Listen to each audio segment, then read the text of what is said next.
SLT within online learning සහ online working සඳහා ඇදහිය නොහැකි data දීමනා GB 30ක් රුපියල් 195 GB 100ක් රුපියල් 490යි අඩුම මිලට වැඩිම data SLT වෙතින් නව sunlight sakura දැන් දික්කල් පවතින sakura මල් සුවඳින්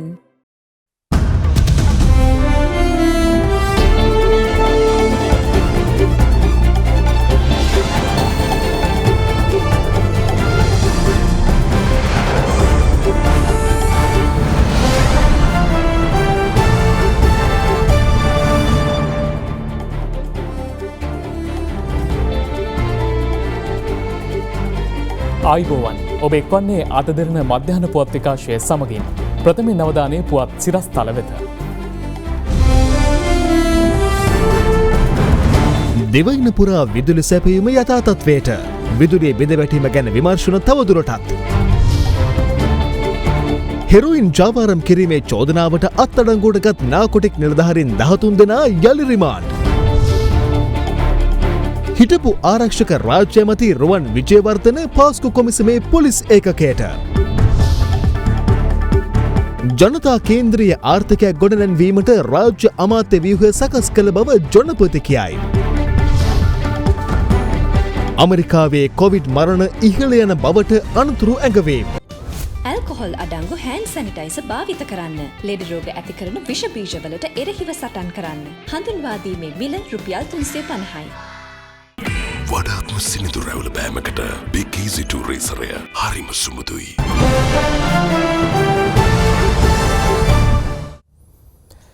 දිවයින පුරා විදුලි සැපයුම් බිඳවැටීම මේ වන විට යථා තත්ත්වයට පත් කර ඇති බව ලංකා විදුලි බල මණ්ඩලය පවසනවා. ඊයේ රාත්‍රී 10 පමණ වන විට දිවයින පුරා විදුලි සැපයුම යථා තත්ත්වයට පත් කිරීමට හැකි වූ බවත් අදාළ බිඳවැටීමට හේතුව සොයා තවදුරටත් විමර්ශන ක්‍රියාත්මක බවත් ලංකා විදුලි බල මණ්ඩලයේ සභාපති ඉංජිනේරු විජිත හේරත් මහතා සඳහන් කළා. ජාතික විදුලි සම්ප්‍රේෂණ පද්ධතියේ හටගත් තාක්ෂණික දෝෂයක් හේතුවෙන් ඊයේ දහවල් 12:30 සිට දිවයින පුරා විදුලිය බිඳවැටීමක් සිදුව තිබුණා. මේ හේතුවෙන් දෛනික පුද්ගල ක්‍රියාකාරකම් වලට දැඩි බාධා එල්ල වුණා. විදුලිය බිඳවැටීම හේතුවෙන් ජල සැපයුම අඩාල වී තිබූ අතර මහා මාර්ගවල ආලෝක සංඥා ක්‍රියාත්මක නොවීමෙන් රථ වාහන තදබදයක්ද හටගත්තා. කර්මාන්ත සහ වෙළඳ සැල් රැසක් වසා දැමීමටත් සිදු වුණා. ෆෑන් එකක් අදා ගන්න විදියකුත් නැහැ, ෆෝන් එකක් charge කරගන්න විදියකුත් නැහැ. පාඩම් කරන්න බෑ, ලයිටුත් නැහැ. එළියෙන් නම් ඉන්නවා. නෑ වතුරත් නවත්තලා අපි උදේ ඉඳන්ම මේ එළිය ඉඳගෙන ඉන්නවා 12 ඉඳන්ම.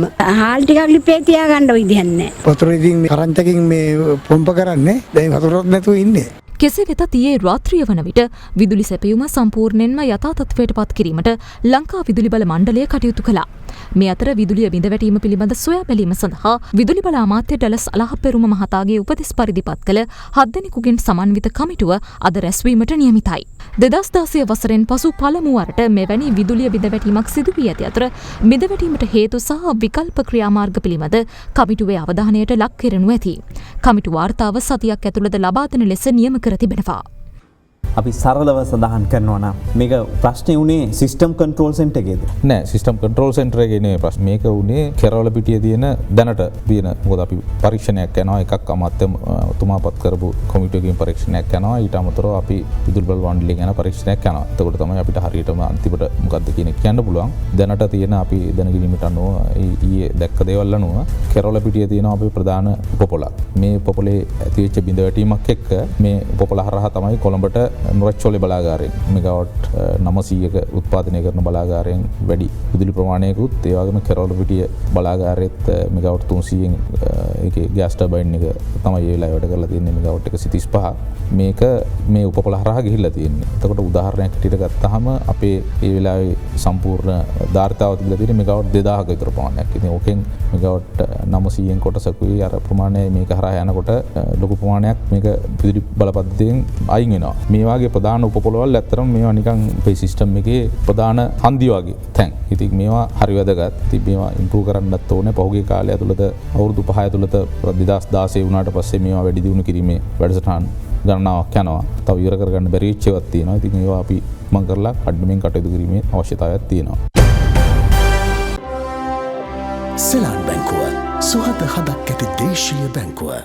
හෙරොයින් ජාවාරම් කළයයි සැකපිට අත්තරඟට ගත් පොලිස් මධ්‍යවනාශක කාර්යාංශයේ නිලධාරීන් 13 දෙනා ලබන 31 වෙනිදා දක්වා රක්ෂිත බන්ධනාගාරගත කිරීමට කොළඹ ප්‍රධාන මහේස්ත්‍රාත් ලංකා ජයරත්න මෙනවිය නියෝග කර තිබෙනවා. අදාළ නඩුව අද කැඳ වූ අවස්ථාවේ සැකකරුවන් අධිකරණයට ඉදිරිපත් කර තිබුණේ නැහැ.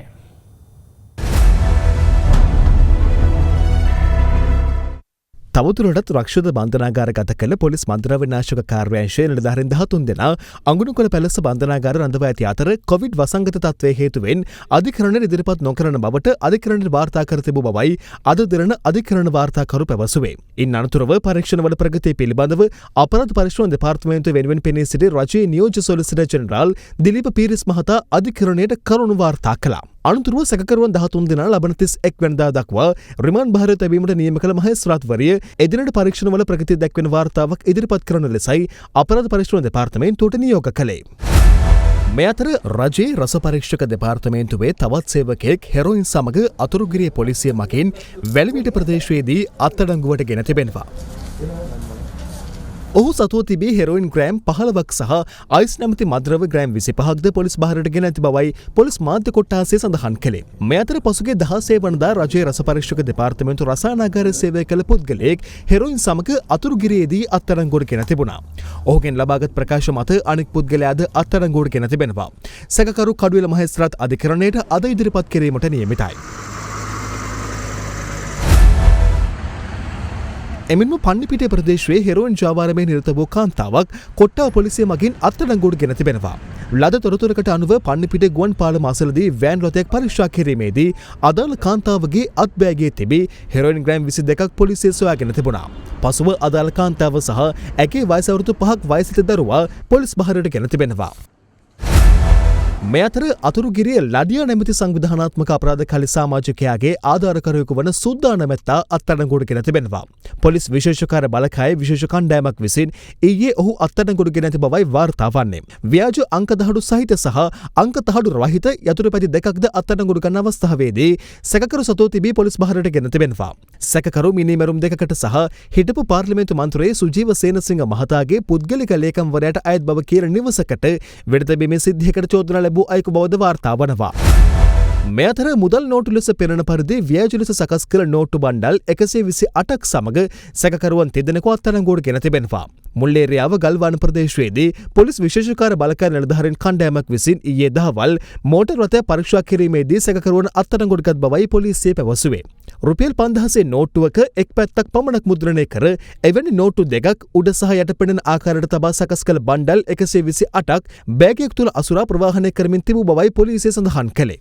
සැකකරුවන් ජායල අංගොඩ සහ මුල්ලේරියා ප්‍රදේශවල පදිංචිකරුවන් වන අතර ඔවුන් ගමන් කළ මෝටර් රථයද පොලිස් බහරයට ගෙන තිබෙනවා.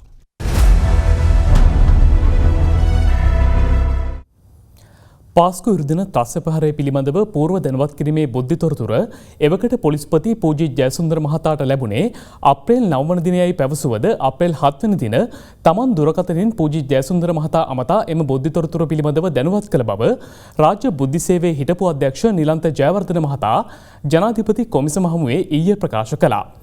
ජනාධිපති කොමිසම හමුවේ ඊයේ 12 වන දිනට සාක්ෂි ලබා දෙමින් නිලන්ත ජයවර්ධන මහතා සඳහන් කළේ ප්‍රහාරයට සති 2කට පෙර සහ ප්‍රහාරය එල්ලවීමට පෙර දින රාජ්‍ය බුද්ධි සේවයේ වගකීම් යුතු පාර්ශව දැනුවත් කර ඇති බැවින් පාස්කු ප්‍රහාරය වළක්වා ගැනීමට නොහැකි වූයේ රාජ්‍ය බුද්ධි සේවයේ දුර්වලතාවය නිසායි කිව නොහැකි බවයි.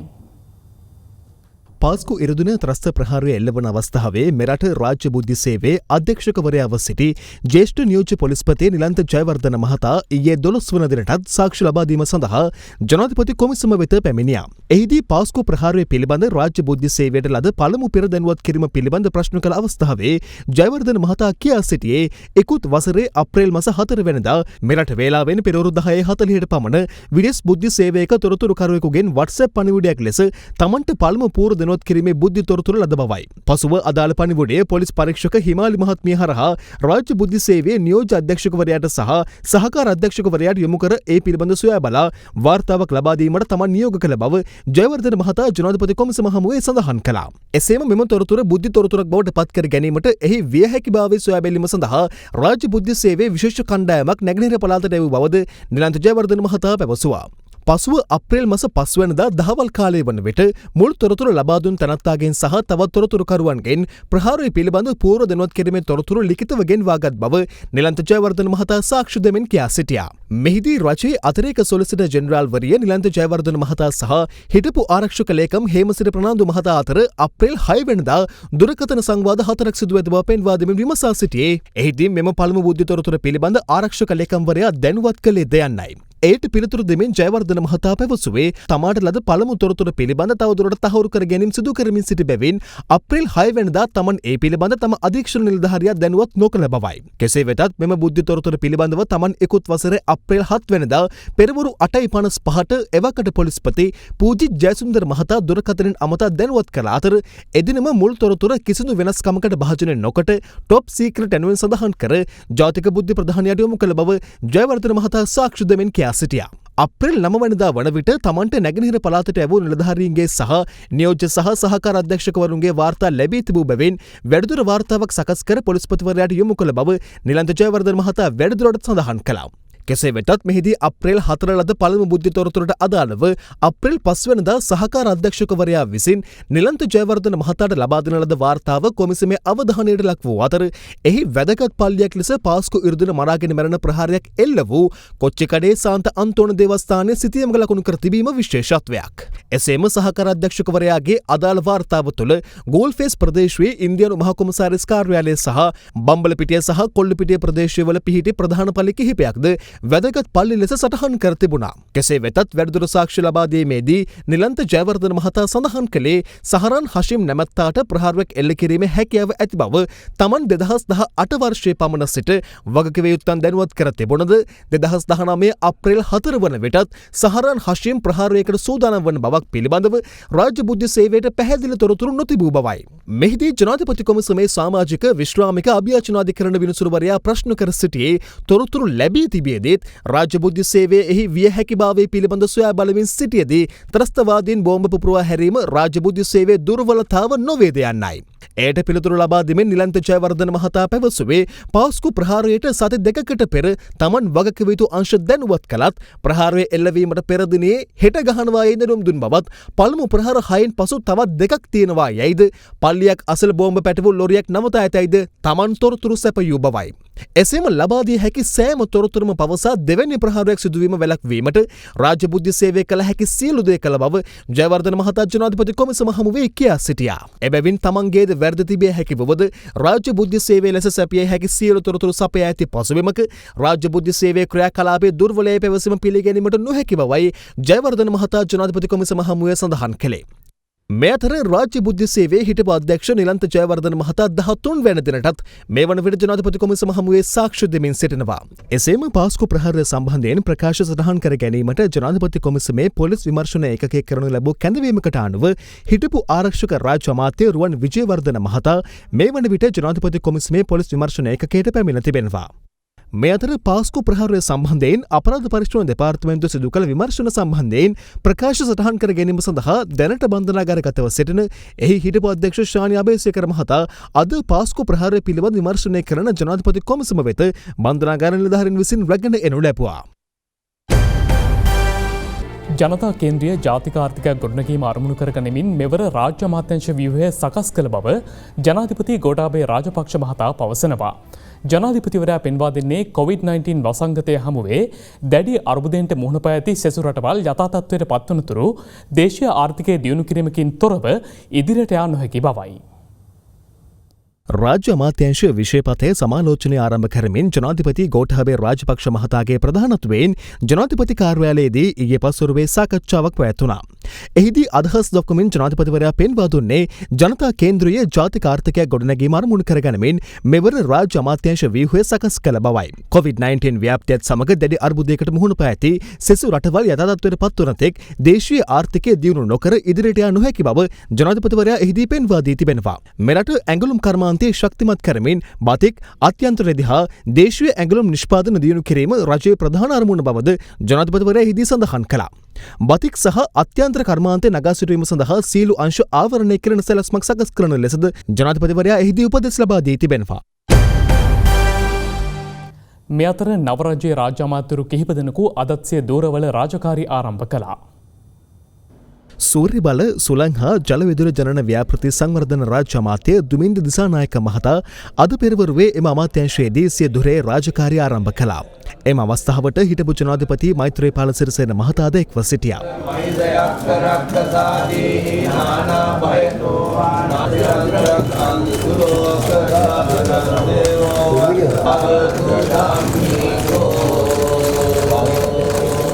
වී හා ධාන්‍ය, කාබනික ආහාර, එළවලු, පළතුරු, මිරිස්, ලූණු හා අර්ථාපල් වගා ප්‍රවර්ධන, බීජ නිෂ්පාදන හා උසස් තාක්ෂණික කෘෂිකර්ම රාජ්‍ය අමාත්‍ය ශෂේන්ද්‍ර රාජපක්ෂ මහතාද අද සිය රාජ්‍ය අමාත්‍ය ධුරයේ වැඩභාර ගත්තා.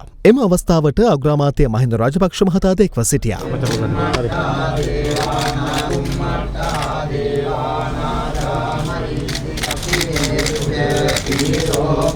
මේ අතර පොල්, කෙතුල්, තල් හා රබර් වගා ප්‍රවර්ධනය හා ආශ්‍රිත කාර්මික භාණ්ඩ නිෂ්පාදනය හා අපනයන විවිධාංගීකරණ රාජ්‍ය අමාත්‍ය අරුන්දික ප්‍රනන්දු මහතා අද පෙරවරුවේ සිය ධුරයේ වැඩභාර ගත්තා.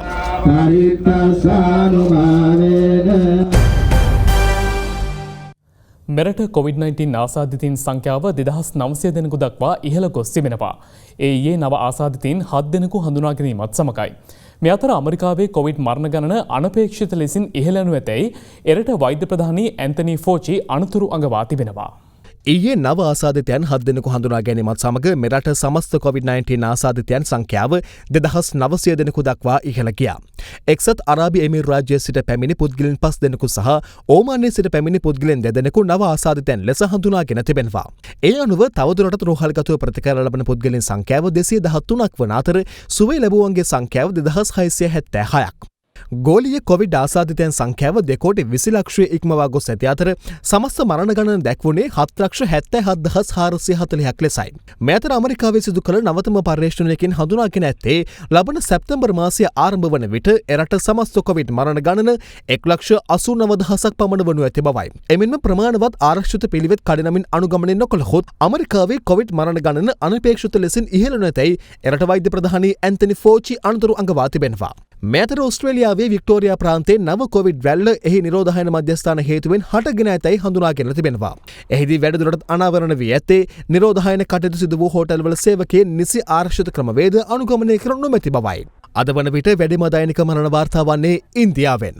එරට මරණ ප්‍රතිශතය තවමත් ලොව සිසු රටවලට සාපේක්ෂව පහළ අගයක් ගන්නා නමුත් BBC මාධ්‍ය ජාලය අනාවරණයක් සිදු කරමින් පෙන්වා දෙන්නේ කොවිඩ් ආසාදිත බවට සැකසහිත තැනැත්තන් මෙම ගණනය කිරීම්වලදී මගහැරී ඇති බවයි. ගුජරාටි හා තෙලංගනා ප්‍රාන්තවල මේ තත්ත්වය වැඩි වශයෙන් දකින්නට ලැබෙන බවත් ඔවුන් පෙන්වා දෙනවා. දැන් තවත් පුවත් කිහිපයක් කෙටියෙන්. අභව ප්‍රාප්ත හිටපු අමාත්‍ය ආරුමුගන් තොණ්ඩමන් මහතාට අයත් කොත්මලේ වැන්ඩන් වතුයායේ පිහිටි නිවසක අද අලුයම හටගත් ගින්නකින් නිවස සම්පූර්ණයෙන්ම විනාශ වුණා. කහටකස් දිගිලේ ප්‍රදේශයේ ගෙවතු කිහිපයක ඉතා සූක්ෂම අයුරින් වගා කර තිබූ ගංජා ගස් 14ක් සමග සැකකරුවන් තිදෙනෙකු කහටකස් දිගිලේ පොලිසිය විසින් අත්අඩංගුවට ගෙන තිබෙනවා. කැබිතිගොල්ලෑව ගෝනමරියාව ගම්වැසියන් පීඩා විඳින වනාලි ගැටලුවට විසඳුමක් ලෙස ජීව අලිවටක් නිර්මාණය කිරීමේ අරමුණින් ගම්මානයේ වටා දෙහිපැල 50000ක් සිටුවීමේ වැඩසටහනක් ඊයේ පැවැත්වුණා. වැල්ලවායේ මොනරාගල ප්‍රධාන මාර්ගයේ වරුණගම ප්‍රදේශයේදී මෝටර් රථයක් තවත් රථයක් ඉස්සර කිරීමට යාමේදී එම රථයේ ගැටි මාර්ගෙන් ඉවතට පැන පෙරළී යාමෙන් ඊයේ පසුරවේ අනතුරක් සිදු වුණා. මද්‍රව්‍ය පිළිබඳ ගුවන් හමුදා සමාජිකයන් දැනුවත් කිරීම සහ නිවාරණය පිළිබඳ වැඩසටහනක් ගුවන් හමුදාපති එයා වයිස් මාර්ෂල් සුමංගල ඩයස් මහතාගේ ප්‍රධානත්වයෙන් ගුවන් හමුදා මූලස්ථානයේදී ඊයේ පැවැත්වුණා.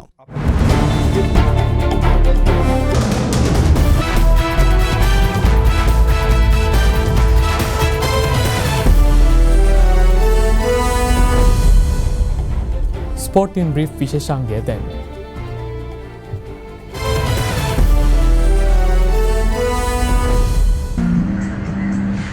අන්තර් සමාජ පළමු පෙළ ක්‍රිකට් තරඟාවලියේ සුපිරි 8 දිනාගේ වටේ යටතේ රාගම ක්‍රීඩා සමාජය සහ කොල්ස් ක්‍රීඩා සමාජය අතර පැවති තරඟය ලකුණු 103කින් ජය ගැනීමට රාගම ක්‍රීඩා සමාජය සමත් වුණා. රාගම ක්‍රීඩා සමාජය සිය පළමු ඉනිමට ලකුණු 258ක් සහ දෙවන ඉනිමට ලකුණු 220ක් රැස් කළා. කොල්ස් කණ්ඩායමට සිය පළමු ඉනිමට සියලු දෙනා දැවී රැස් කරගත හැකි වූ ලකුණු 163ක් වන අතර දෙවන ඉනිමට ඔවුන් සියලු දෙනා දැවී රැස් කරගත හැකි වූ ලකුණු සංඛ්‍යාව 212ක්. අන්තර් සමාජ පළමු පෙළ ක්‍රිකට් තරඟාවලියේ සුපිරි 8 දෙනාගේ වටය යටතේ හලාවත මේරියන්ස් කණ්ඩායම සහ ශ්‍රී ලංකා යුද හමුදා කණ්ඩායම අතර පැවති තරගය ලකුණු 45කින් ජය ගැනීමට හලාවත මේරියන්ස් කණ්ඩායම සමත් වුණා. තරගයේ පළමුව පන්දුවට පහර දුන් හලාවත මේරියන්ස් කණ්ඩායම සිය පළමු ඉනිමට සියලු දෙනා දැවී ලකුණු 269ක් රැස් කළ අතර ඔවුන් දෙවන ඉනිමට රැස් කළ ලකුණු සංඛ්‍යාව 241ක්. ශ්‍රී ලංකා යුද හමුදාව සිය පළමු ඉනිමට ලකුණු 216ක් රැස් කළ අතර යුද හමුදා කණ්ඩායමට සිය දෙවන ඉනිමට සියලු දෙනා දැවී රැස් කරගත හැකි වූයේ ලකුණු 249ක් පමණයි. ඒත් සමගින් මධ්‍යහන පුවත් විකාශය නිමාවට පත්වනවා. සුබ දවසක්.